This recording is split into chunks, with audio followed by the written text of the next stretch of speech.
Hello बच्चों, आज हम लोग थर्मोडायनेमिक्स की सेकंड यूनिट मतलब कि हमारे पेपर की थर्ड यूनिट को स्टार्ट करेंगे। तो इससे पहले हमारी 2 यूनिट्स कंप्लीट हो चुकी हैं, एक कंप्यूटर्स की और एक थर्मोडायनेमिक्स की। आज थर्मोडायनेमिक्स की सेकंड यूनिट स्टार्ट होगी। तो इसके अंदर सबसे पहले हम लोग डिस्कस करेंगे लेटेंट हीट के बारे में। लेटेंट हीट, ये यूनिट हमारी latent heat and related to entropy and related to Maxwell thermodynamical laws and ये सब आएगा इसके अंदर। तो लेटेंट हीट के बारे में हम लोग डिस्कस कर रहे थे। जब भी हम लोगों ने ये तो स्टडी किया ही है, अभी तक हमें पता भी है स्टडी में भी और वैसे भी कि जब भी एक सब्सटेंस या तो मेल्ट होता है या इवेपोरेट होता है तो उससे कुछ ना कुछ अमाउंट ऑफ हीट अब्जॉर्ब की जाती है ना। तो वो जब उस सब्सटेंस का ना तो टेम्परेचर इंक्रीज़ करे, क्या ना तो टेम्परेचर इंक्रीज़ हो, ओके, और ना ही वो जो सब्सटेंस है अगर वो सॉलिड है तो वो कम्प्लीटली मेल्ट हो जाएगा, और अगर लिक्विड है तो वो कम्प्लीटली बॉईल ऑफ हो जाएगा।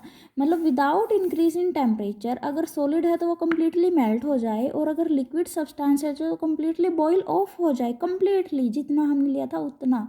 तो उस टाइम पे जो अमाउंट ऑफ हीट अब्जॉर्ब होगी ना उसको क्या बोला जाएगा? Latent heat. क्या बोला जाएगा उसको? Latent heat. ये हमेशा होता है जैसे कि यूनिट मास के ऊपर इसे अप्लाई किया जाता है, ठीक है। Net amount of heat required to convert its unit mass into liquid at its melting point without change in temperature. देखो, मैं वही बात मैंने जो अभी बोली थी, मैं जस्ट उसको उसी की एक डेफिनेशन बता रही हूँ कि यूनिट मास सब्सटेंस का इसके लिक्विड से liquid solid unit mass of substance को कम्प्लीटली लिक्विड स्टेट में चेंज करना without its changing its temperature इसके मेल्टिंग पॉइंट के ऊपर, तो इसे क्या कहा जाता है? Latent heat. वो जितनी अमाउंट ऑफ हीट इस टाइम पे अब्जॉर्व करेगा उस क्वांटिटी को क्या बोला जाएगा? Latent heat. लेटेंट हीट की मेजरमेंट कैसे की जाती है? Calorie per gram and joule per kilogram, these are it's units. अब उसके बाद हम लोग बात करेंगे जैसे लेटेंट हीट इक्वेशंस की। तो हमारे पास 2 लेटेंट हीट इक्वेशन होती हैं, first latent heat equation and second latent heat equation. First latent heat equation, first latent heat equation इसे दिया था 1834 में, 1834 में इसे क्लैपरन ने डिराइव किया था, और क्लैसियस ने इसके ऊपर जो इसे परफॉर्म किया था 1850 में किया था। क्या किया था? 1834 में क्लैपरन ने इसे ड्राइव किया था और 1850 ने क्लैसियस ने इसे यूज़ में लाया था। तो इसलिए इस इक्वेशन को, जो ये फर्स्ट लॉ है, इसे हम लोग फर्स्ट लेटेंट हीट इक्वेशन को क्लैसियस क्लैपरियन इक्वेशन भी बोला जाता है। क्या बोला जाता है? Clausius Clapeyron equation, okay. तो अब इसके बारे में एक बार डिस्कस करेंगे। Firstly we will make its PV diagram for explanation. Thermodynamics में हमें पता ही है कि हम बहुत सारी चीज़ों को पीवी डायग्राम की हेल्प से एक्सप्लेन करते हैं। तो इधर क्या आएगा? एक्स एक्सिस के अलोंग वॉल्यूम और वाई एक्सिस के along pressure, volume and pressure. ये हुआ ओरिजिन पॉइंट। तो कर्व्स को हम लोग ड्रा करेंगे। ये एक कर्व मैंने ड्रा कर ली and this is the second one, ठीक है। तो इसका फर्स्ट का नाम मैंने दिया ए बी सी डी, इसका नाम मैंने दिया E F G H, okay. तो अब ये हमने क्या ड्राइव किया है इसके बारे में, ये हमने कर्व्स ड्राइव की हैं। ये कर्व्स कैसे ड्राइव की हैं कि अलोंग ए बी कर्व, देखो वॉल्यूम यहाँ क्या है? ज़्यादा है, तो वॉल्यूम ज़्यादा हुआ ना, बी से ए की तरफ वॉल्यूम क्या कर रहा है? एक्सपेंड कर रहा है ना। तो अलोंग ए बी कर्व जो मेरा सब्सटेंस है वो कम्प्लीटली वेपर स्टेट में है। किस में है? वेपर स्टेट में है। Along BC it is in mixed up state, vapor as well as liquid, but जैसे जैसे वो C पॉइंट तक जाता है वो completely liquid state में हो जाता है, और CD कर्व के along वो सब्सटेंस मेरा completely liquid state में है, ओके। B पॉइंट है मेरा वॉल्यूम V2 पे, ये थोड़ा सा ऐसे ड्रा होगा नीचे वाली कर्व, और सी पॉइंट है मेरा वॉल्यूम V1 पर, ठीक है। ये कर्व है मेरी यहाँ पे अलोंग द टेम्परेचर T, और प्रेशर है इसके अलोंग P, ठीक है। तो अब उसके बाद आगे हम लोग डिस्कस करेंगे। सिमिलरली ये हमने कर्व ली थी एक सेकंड, तो इसमें भी सेम वे ई एफ के अलोंग मेरा सब्सटेंस कम्प्लीटली वेपर स्टेट में होगा, एफ जी के अलोंग वो मिक्सअप स्टेट में होगा, ठीक है। और उसके बाद जी एच के अलोंग मेरा सब्सटेंस कम्प्लीटली लिक्विड स्टेट में होगा, बिकॉज यहाँ से यहाँ तक मतलब कि वेपर से लिक्विड तक आने के लिए उसने कितना रास्ता ट्रेवल किया, एफ टू जी, जी पॉइंट तक जाते जाते मेरा जो सब्सटेंस वेपर स्टेट में था वो कम्प्लीटली लिक्विड स्टेट में कन्वर्ट हो जाता है।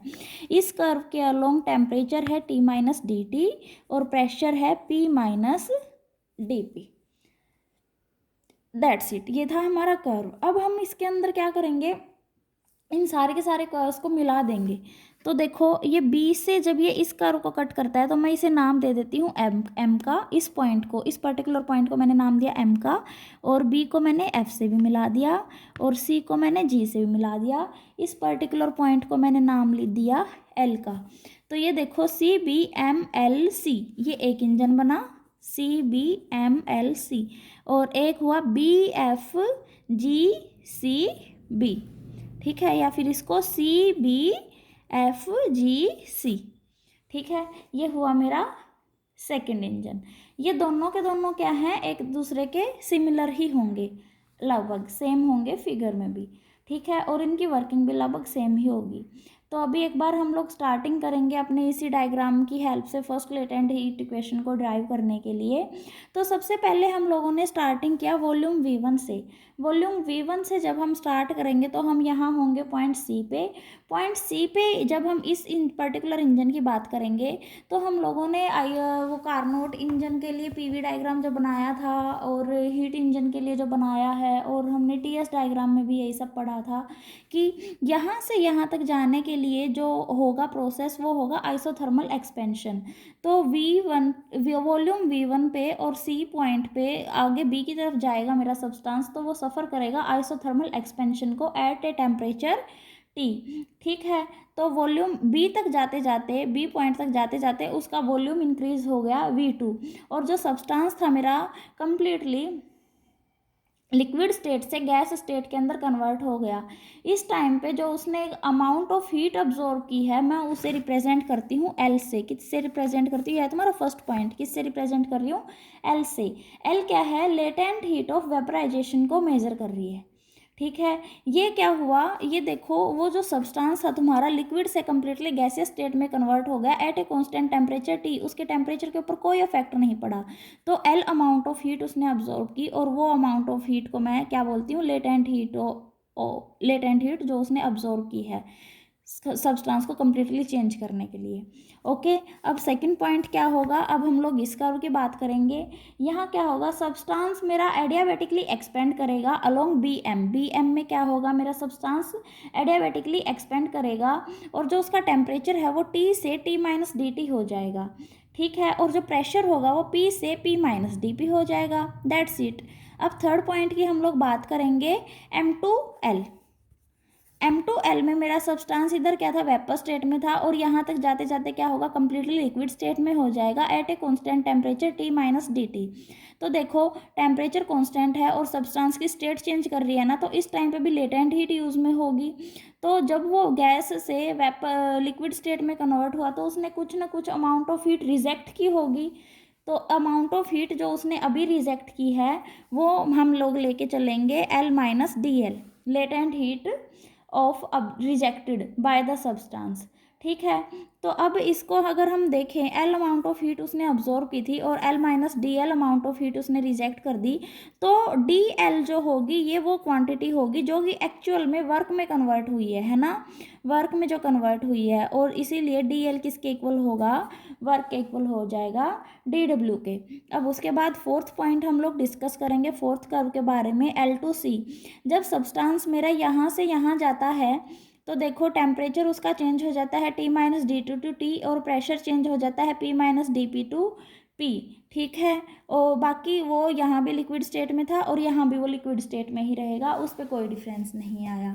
तो अब उसके बाद ये चारों के चारों पॉइंट्स, मतलब कि इसका जो ये इंजन था इसके बारे में हम लोगों ने डिस्कस कर लिया।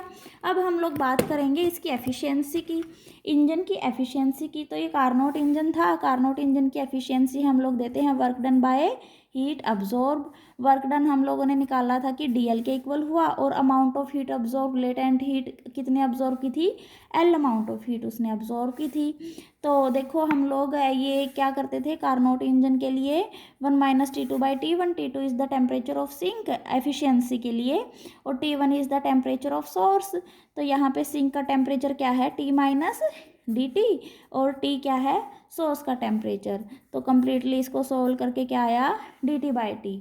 ओके, तो अब उसके बाद जो वर्क डन है, हम लोग देखो कारनोट इंजन में हम लोगों ने पहले भी दिया था कि वर्क डन इसके कंप्लीट एरिया के इक्वल आ जाता है, जो एरिया इसने एनक्लोज किया है।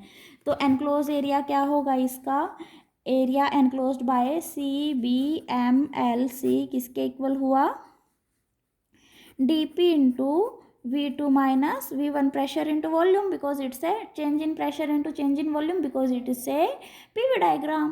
ओके, तो यहाँ से वर्क डन किसके इक्वल हुआ, dp into V2 minus V1। Work done मेरा इसके यहाँ से एफिशिएंसी ये हुई थी, और यहाँ से वर्क डन मेरा ये आया, तो एफिशिएंसी हम लोग इसकी फॉर्म में भी निकाल लेंगे। Efficiency is equal to work done by amount of heat absorb. तो dp into V2 minus V1, और अमाउंट ऑफ हीट अब्जॉर्ब कितनी है, L amount of heat absorb है।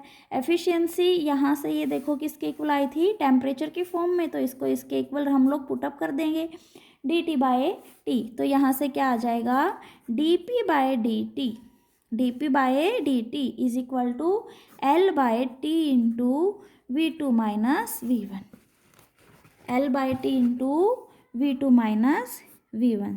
That's it. ये क्या है तुम्हारा फर्स्ट लेटेंट हीट इक्वेशन। क्या है बेटा, ये first latent heat equation. That's it. आगे हम लोग नेक्स्ट वीडियो में डिस्कस करते हैं आगे के टॉपिक्स को। Thank you.